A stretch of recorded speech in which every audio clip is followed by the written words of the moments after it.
Hey, how you doing? This is RJ. So today I'm going to talk about something a little more amorphous than I usually do.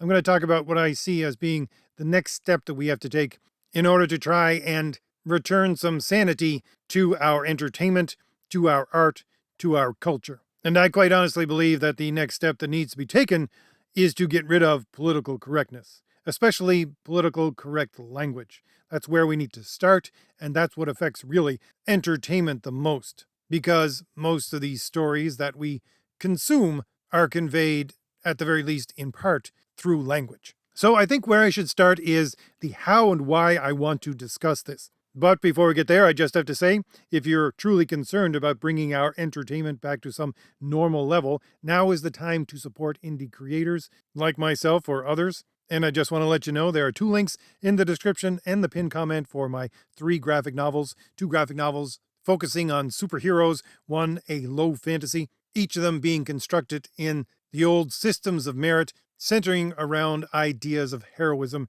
and honor. So if any of that sounds or looks appealing to you at all, because you're looking at some of the beautiful art from my graphic novels in the background, then click on one of those links in the description and go on over and see if one of my graphic novels is for you. And if you want to know more about the story, I play a short trailer from one of my graphic novels at the end of my videos, so you can stick around for that or skip to that, one or the other. But back to our topic. The why is because it's most definitely a process that we are engaged in right now. I can remember when I started my channel, it's about 6 years ago now. So not long after I started my channel, probably about 5 years ago, I did my first video on how gatekeeping was a good thing. I suppose I should rephrase and be more specific to say that gatekeeping is something that can be used for good or for evil. It's not intrinsically evil in itself. And if we wish to preserve these new kinds of entertainment that we are building, because most of the entertainment that we loved in the past is simply corrupted beyond recognition at this point and beyond saving. So we have to support new creators, new indie creators. And I create comics, graphic novels, and at some point we're going to get another Stan Lee or Jack Kirby. They're going to come along, and we need to be able to gatekeep these entertainment systems, because if we don't, we're going to end up exactly where we are today. But the thing was that when I said that 5 years ago, I got pushback. Most people in my comments, and yes, I understand I didn't have as many subscribers by far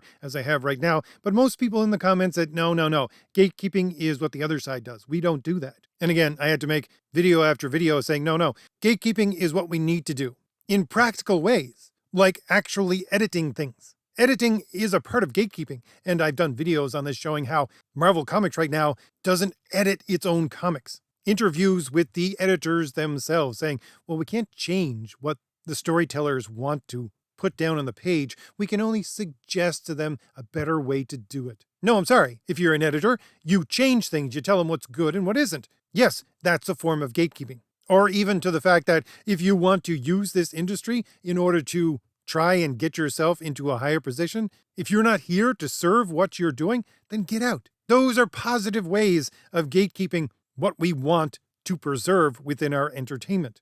Nor is it something new. I covered, as I talk about every once in a while, an interview that Bobby Chase, a former editor-in-chief at Marvel Comics, did with Marvel.com, talking about how in the late 1980s, when she was trying to get hired at Marvel just because she wanted an editing job, she was told that she had to check her Northeastern liberal sensibilities at the door because most of their readers were Midwestern conservatives. And she and the host went on to talk about that exact thing in the form of negative gatekeeping, whereas I was looking at it going, no, that's positive gatekeeping.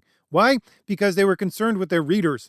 And these are the kinds of things that I had to say over and over again until we get to today, where most people in this sphere that I'm in, the sphere of criticizing current day entertainment, admit now that, yeah, gatekeeping is what needs to be done. It's not necessarily a bad thing in itself. It can be used for good or for evil, and we need to use it in a good way, in a responsible way. How is it responsible to use it? Well, it's responsible if we take as our direction reality.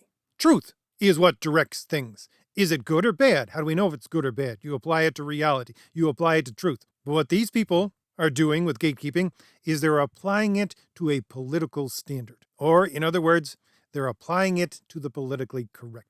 So, first off, yes, I think I was probably one of the first people within this sphere to say, yeah, gatekeeping is a good thing. Most people did not agree with me 5 years ago. Most people, I think, agree with me today. So, we are working through a process to try to bring people to an understanding of what we can do and how we can do it in order to regain some not only stability, but sanity to the things we see around us. And that shift from 5 years ago to today is a shift in a rejection of the politically correct. And I think we need to expand that drastically to a rejection of political correctness as a whole. Now, I'm sure a lot of people are nodding their heads and going, yeah, we understand that already. But understanding that there is a problem and understanding what we need to do to fix the problem are two completely different things. But before moving on, I just want to take one step back and finish pulling on the thread, which I talked about just a moment ago, about the difference between basing things on political correctness as opposed to basing things on what is reality. And in order to do that, you simply have to define what political correctness is. Where does it come from? Well, it's an old phrase that was used by the government of the Soviet Union. If I remember correctly, it was actually coined by them. It is to say, you think in a politically correct way when you think in accord with what the party wants you to think. And it hasn't moved very far from there into today. While the party has become a much more expansive thing to be quote unquote progressivism itself, we can trace that progressivism back to a controlling party within whatever country you're in right now. And so if you do not act, think, talk in a politically correct way according to the progressive party that is in control or trying to be in control of your country, then you're on the wrong side of the law. That's what political correctness is at its heart. And that's why we have to stomp it out with reality, with a adherence to, and I dare say a service to reality. Because within the mindset of your quote unquote progressive people and their originators of this idea, there's no such thing as reality. The only reality that exists is the political. And therefore, the most political power that can be amassed, which is usually in the party, is the one who gets to define what reality is. That's why you can get people running around today saying, I identify as X, Y, and Z, and you have to agree that I am X, Y, and Z because I define what reality is, because I have the support of the party. That must be crushed by an adherence to, especially within our language, reality. An adherence to what is true. And how do you do that? Well, there's pretty simple ways that I do that. The most basic way is to follow reason and logic. Logic is taking the rules of reason and applying them to reason itself. Reason is concerned with what? It's concerned with truth. Why? Because the process of reasoning itself is to take two or more things that we know are true, combine them together, and discover for ourselves a third and previously unknown truth. So yeah, reason is concerned with truth. And if you want to be like me and actually study really in-depthly the ideas of logic and reason, you can use that as a hefty tool to hit people over the head when they come at you with nonsense. But if you don't, at the very least, you can appeal to common sense and say, that makes zero sense. What you're spouting off is nonsense. And just to be clear, again, to define terms, common sense is not what everybody believes to be true. That's not what common sense is. Common sense is I take all of my senses, and all of my senses, or a majority of them at the very least, is pointing me towards this answer. I take my senses in common, and what do they tell me? They tell me that, no, what you're telling me is a lie. What you're telling me is nonsense. But let's get into the how do we get rid of this problem of the politically correct. And here's where the hard part comes in. Here's where I'm going to get into territory, which was just like my first videos about gatekeeping being a good thing. Because I'm going to get pushback. Because I realize that people have to be introduced to these ideas and get used to them before you can accept them. Getting rid of politically correct language is not going back to the 80s and the 90s. That's not how we do it. Most people, I think, in this sphere, again, that I operate within, are under this absurd notion that all we have to do is rewind the clock to, most people go back to the 90s, some of them go back to the 80s, and say, yeah, we're just going to try to rewind the clock to that point, and we're going to live there, because that was the pinnacle of what we're actually trying to achieve. But as usual, I sit here and go, no, we're not doing that. If you're doing that, all you're doing is rewinding the clock to a point which is going to lead back to exactly where we are right now. Because the 80s and the 90s did not lead in some random chance way to where we are right now. They led specifically to where we are right now. There is no other destination point. And while I'm all for looking at the 80s and the 90s and other decades which had some really good entertainment, taking what was good there, what worked there, extracting what works and bringing it forward to today, I'm not for nostalgia. I'm not for reliving the past. I'm for taking those good things and giving them life again. But again, I think a lot of people, especially within this commentary section of entertainment that I'm a part of, don't think that way. They think in a way that they want to go back to the 80s and 90s, not realizing that it will bring us to this exact same spot again. And not only bring us back here, but bring us back here where your quote unquote progressive people, whatever form they return as, have more information about what not to do, which gives them a better chance of winning that time. I think this is one of the reasons why I don't really mesh with a whole lot of people in this sphere. There are a couple of people who have similar mindsets to me and who I mesh well with, especially within the comic sphere or comics gate sphere. People like Wes from over at Thinking Critical or Michael Bancroft, certainly John from over at John's Longbox. But the majority of people in this sphere of being critical of current day entertainment, I don't mesh with them at all. Quite honestly, I think because, although I'm not speaking for those three individuals I talked about just a moment ago, but I'm a conservative.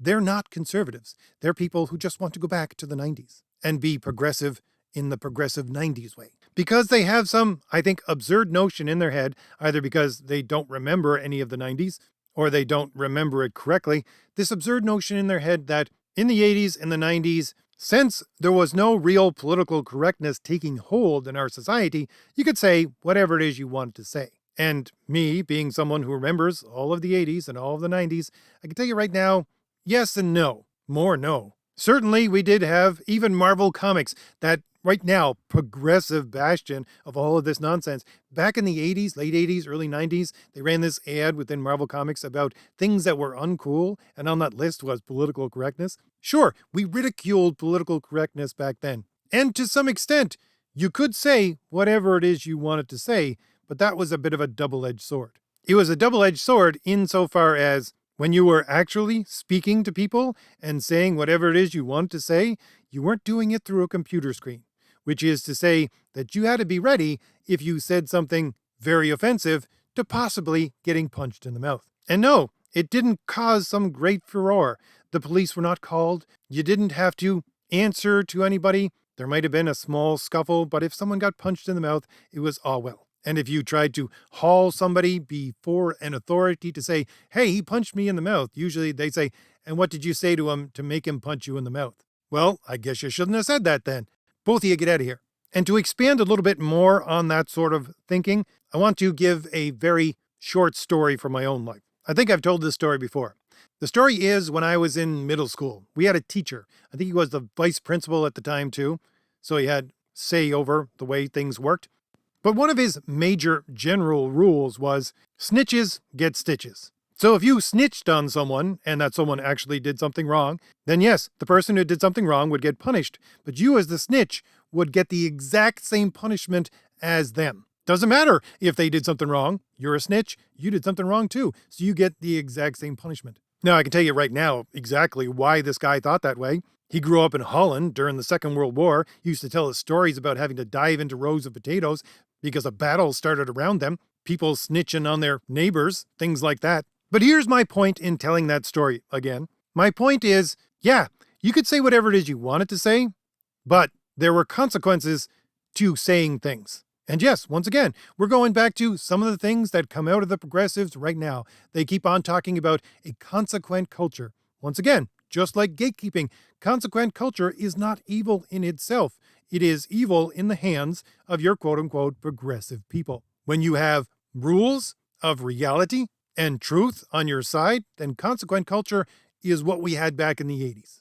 There were no hard and fast rules for everybody. It was usually general rules from one section of life to another, whether you're at home or at school or in public, around your friends, around people of authority. There were some general, basic rules. Rules, by the way, that would usually be based around personal experiences of virtue and honor, like this guy trying to live growing up with World War II going on around him. Like the fact that if you offended somebody's honor, and yes, guys think that way, even though they might not think that word, you might just get punched in the mouth if you say something that's going to besmirch that honor. And no, the authorities around you, whether they be teachers or police or groups of friends, they would say, yeah, you got punched in the mouth for a reason. Too bad, so sad. Now, my point here is not to say go out and punch people in the mouth. No, I'm not on the progressive side. My point is to say here that if people think that they could say whatever it is they wanted to back in the 80s and the 90s, and they want to do that again, I'm here to say, no, that's not the way things worked in the 80s and the 90s. There was consequent culture. But that consequent culture was not based on political correctness. It was based upon a decorum within our society. A decorum, again, usually that was filtered through ideas of virtue and honor in one form or another. And the second part of this entire thing, because if you remember, I did say there were two parts. The second part is the fact that if you believe that we should go back to the 80s and the 90s, where there is no consequent culture, there is no positive way of having a consequent culture, then what are you doing? You're on the side of political correctness. Why? Because that's how political correctness tore down the moderation that supported language and actions and thought that actually had reality and truth at their heart.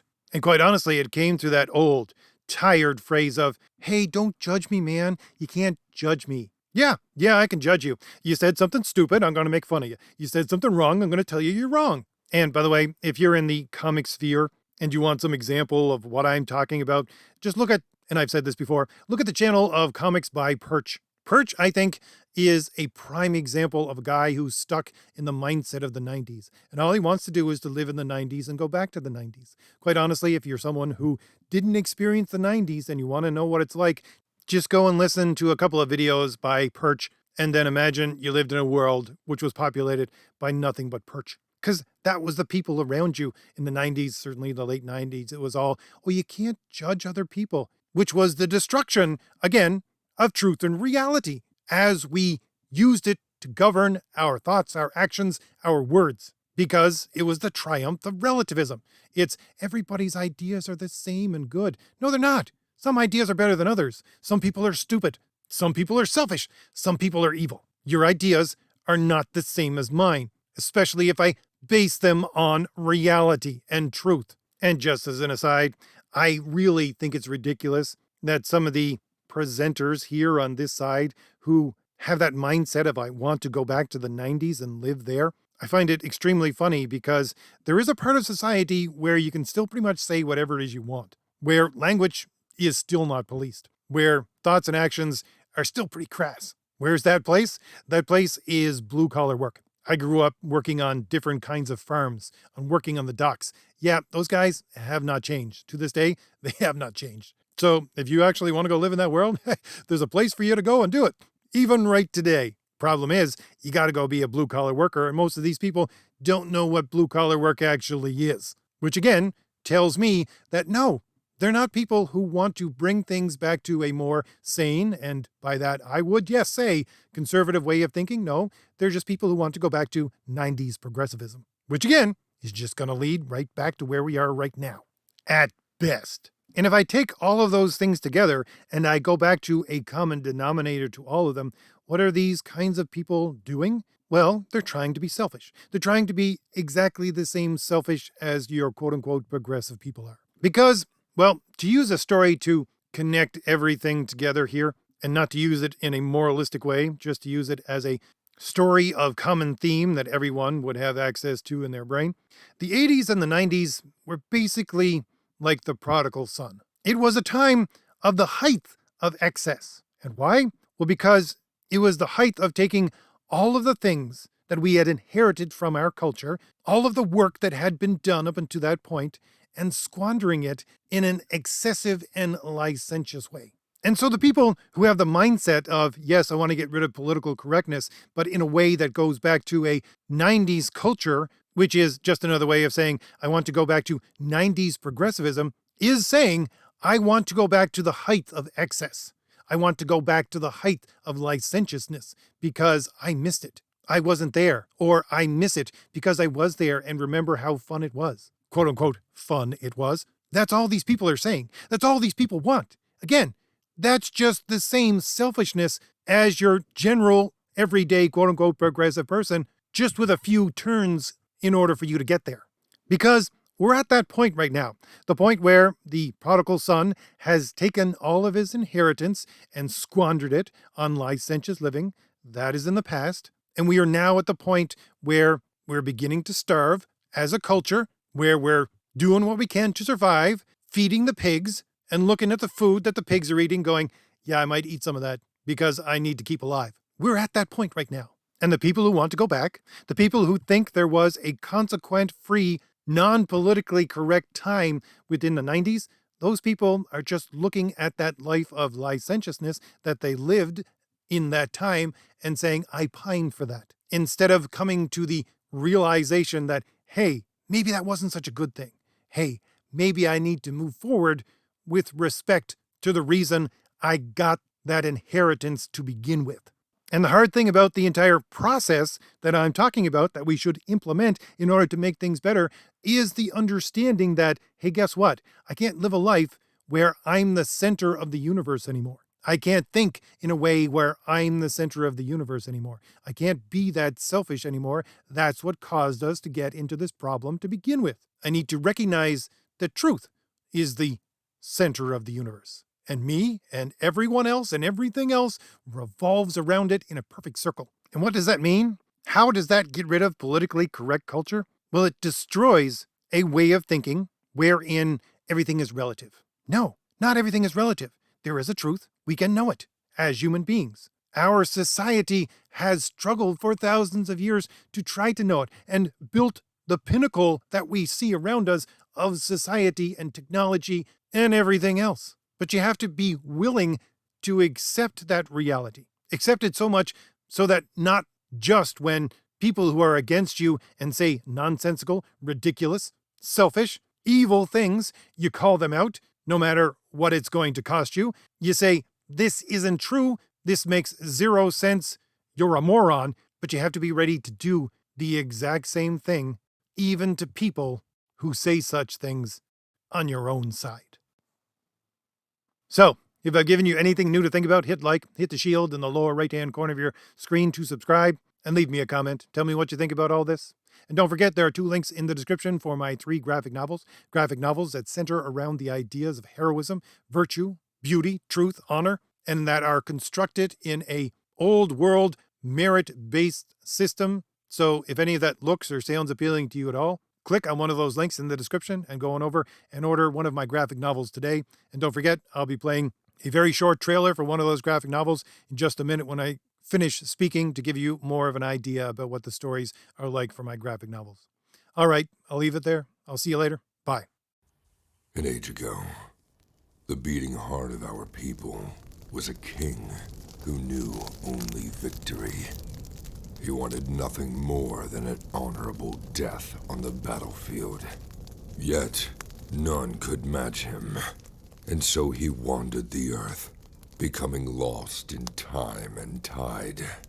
Then we too lost our honest purpose, while silk-clad men sat upon the throne. But tremble now, all cities that lay under the stars, for out of the shadows and mists of the land of promise, our courage has been rekindled. Our heart has returned, and the world will